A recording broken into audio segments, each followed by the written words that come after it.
जब नबी सल्लल्लाहु अलैहि वसल्लम ने सिर्फ एक अल्लाह की इबादत की दावत दी तो मक्का के सरदारों ने क्या किया। मक्का उस दौर का अरब का सबसे अहम शहर था जहां काबा मौजूद था और पूरे अरब के लोग यहां आते थे। कुछ लोग इबादत के लिए, लेकिन वो इबादत शिर्क पर मबनी होती थी क्योंकि लोग बुतों की पूजा करते थे, जबकि बहुत से लोग तिजारत के लिए भी आते थे क्योंकि मक्का एक बड़ा तिजारती मरकज था। इसी शहर में जब नबी सल्लल्लाहु अलैहि वसल्लम ने लोगों को सिर्फ एक अल्लाह की इबादत की दावत दी तो कुरैश के सरदारों को अपनी रिवायत और फायदे खतरे में नजर आए, इसलिए उन्होंने सख्त मुखालफत शुरू कर दी। धीरे धीरे जुल्म इतना बढ़ गया कि मुसलमानों को गरम रेत पर लिटाया गया, उन्हें भूखा प्यासा रखा गया और कई सहाबा को शहीद तक कर दिया गया। जब जुल्म हद से बढ़ गया तो अल्लाह ने अपने नबी सल्लल्लाहु अलैहि वसल्लम को हिजरत का हुक्म दिया। मुसलमान चुप चुप कर अपने घर और माल छोड़कर मदीना की तरफ निकलने लगे। कुरैश घबरा गए और दारुन नदवा में जमा होकर ये साजिश बनाई कि हर कबीले से एक एक जवान लिया जाए और सब मिलकर एक ही वक्त में नबी सल्लल्लाहु अलैहि वसल्लम पर हमला करेगा। लेकिन कुरैश की ये साजिश कामयाब न हो सकी क्योंकि अल्लाह ने अपने नबी सल्लल्लाहु अलैहि वसल्लम को पहले ही इसकी खबर दे दी थी। आगे का वाकया जानिए नेक्स्ट पार्ट में।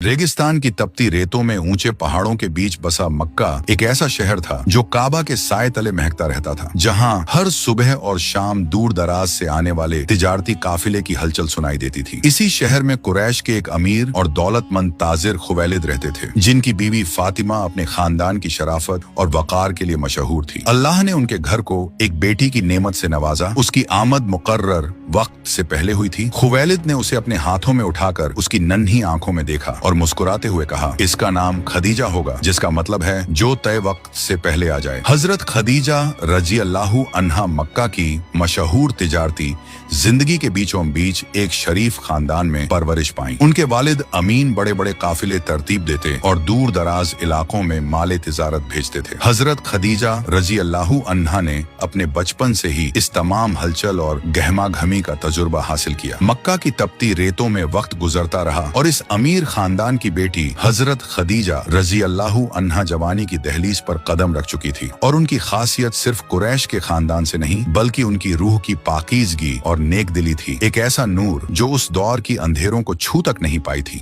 मक्का के लोग उन्हें अत्ताहिरा यानी पाकबाज खातून के नाम से पुकारने लगे। जैसे जैसे साल बीते, जब हजरत खदीजा रजी अल्लाहु अन्हा शादी की उम्र को पहुंची तो उन्होंने मक्का के एक मौजिज नौजवान अबू हाला के साथ अपना घर बसाया। दोनों ही दौलतमंद खानदानों से ताल्लुक रखते थे, इसलिए उनके इस रिश्ते को मक्का की सबसे शानदार और मशहूर शादियों में गिना जाता था। बच्चों की पैदाइश के बाद उनका घर खुशियों और रौनक से भर गया, लेकिन यह सुख लंबे वक्त तक कायम नहीं रह सका क्योंकि शादी के कुछ ही अरसे बाद अब्बू हाला का इंतकाल हो गया। आगे क्या हुआ जानने के लिए पार्ट 2 जरूर देखें।